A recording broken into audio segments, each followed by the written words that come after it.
Assalamualaikum warahmatullahi wabarakatuh.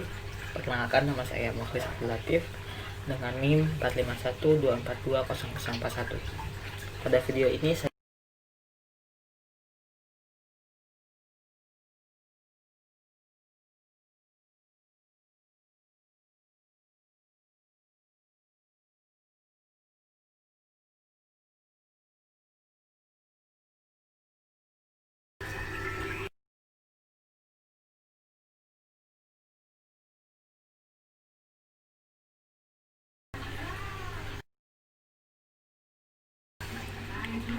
yang pertama,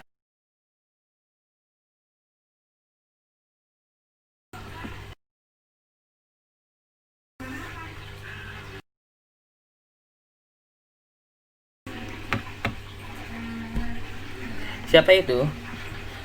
Masyarakat adat di Maluku dan Papua punya aturan adat yang berupaya untuk memulihkan dan menjaga sumber daya alam di sekitar mereka agar tetap lestari.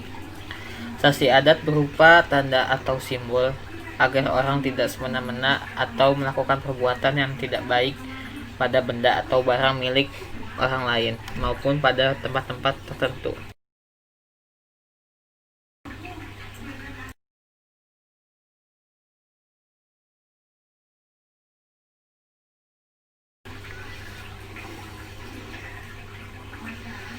Asal-usul asal mula sasi yaitu ketika negeri-negeri masih berada di gunung-gunung. Hukum wajib bagi mereka, sasi itu wajib dan merupakan hukum. Kaitan aspek sasi yang berkaitan dengan peningkatan kesejahteraan anak negeri atau sasi negeri. Adat dan perspektif suku sasi merupakan pembudayaan masyarakat Maluku di mana sifat atau ciri kealamian manusia Maluku terus dibina sehingga setiap anak negeri Maluku dari dalam kekuatan tradisi dan adatnya dapat meneruskan orientasi nilai yang berguna bagi kemanusiaan dari generasi ke generasi. Dalam perspektif pembangunan kebudayaan Maluku kontemporer, hendaknya dibimbing untuk masuk dalam sebuah komunikasi kebudayaan dan hukum adat suku sasi. Terhar berpendapat bahwa hukum adat adalah keseluruhan peraturan yang menjelma dalam keputusan-keputusan para fungsionaris hukum yang berwibawa serta berpengaruh dan yang dalam pelaksanaan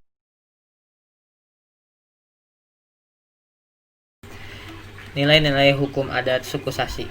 Yang pertama, penggunaan hak seseorang secara tepat menurut waktu yang ditentukan untuk memetik hasil dari dusunnya. Yang kedua, mencegah timbulnya sengketa antar sesama penduduk negeri dan penduduk negeri yang berbatasan. Yang ketiga, pemeliharaan dan pelestarian alam lingkungan demi peningkatan kesejahteraan bersama. Yang keempat, kewajiban untuk memanjakan tanaman-tanaman dan makhluk hidup di laut. Yang terakhir, mengurangi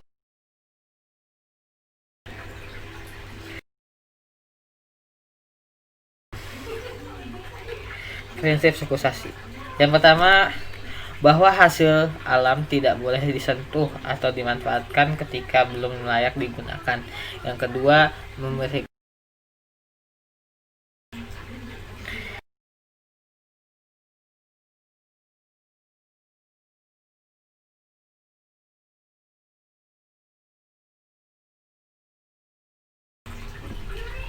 jenis-jenis sasi dapat diberlakukan lokasi-lokasi dan jenis-jenis sumber daya alam yang terbagi menjadi 4 kelompok.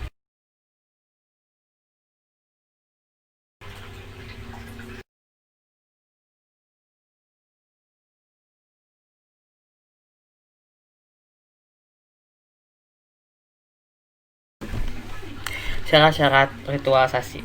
Yang pertama, percabangan.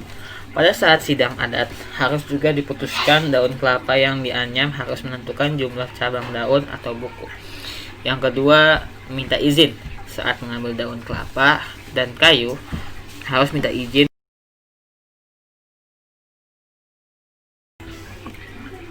Tutup buka sasi. Yang pertama, menurut adat. Upacara tutup sasi. Pada malam yang telah ditentukan, maka kepala kewang atau kewang besar yang dibantu oleh anak-anak kewang berpencar ke seluruh pelosok desa atau kampung. Upacara buka sasi. Upacara buka sasi dilaksanakan dalam rumah beile atau rumah adat dengan melantunkan kapata-kapata yang semuanya bermuara pada pemujaan kepada penguasa langit dan bumi. Yang kedua, menurut gereja, upacara tutup sasi. Upacara tutup sasi dilaksanakan pada hari Minggu, yaitu saat dilaksanakannya ibadah. Upacara buka sasi. Dalam masa tenggang waktu yang telah ditentukan, umumnya masyarakat akan mematuhi larangan untuk tidak mengambil tanaman yang telah disasi. Berikut adalah foto upacara tutup buka suku Sasi.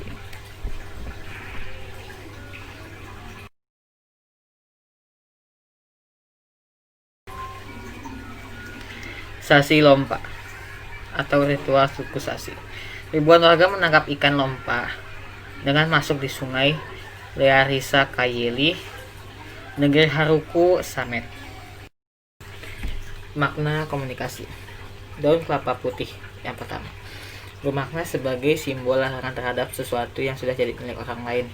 Yang kedua, arah daun kelapa harus menghadap ke utara, yang bermakna arah utara menandakan kesejukan dan hawa dingin laksana air.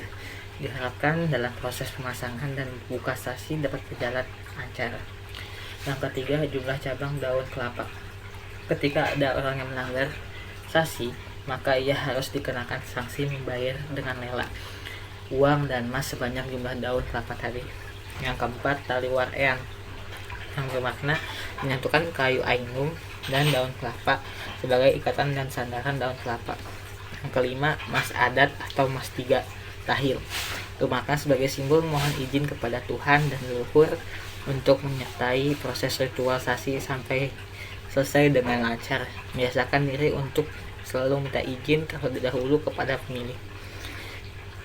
Yang ke-6, batu, mengajarkan kepada manusia bahwa tidak bisa mengambil atau memindahkan dan memiliki barang milik orang lain, ibarat berat seperti batu dan kertas seperti kayu.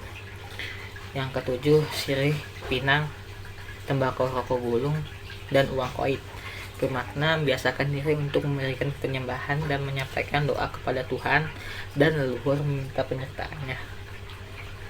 Yang terakhir, kamdada atau wadah bahan-bahan persembahan, bermakna memberikan sesuatu kepada orang lain menggunakan wadahnya, menghargai orang lain.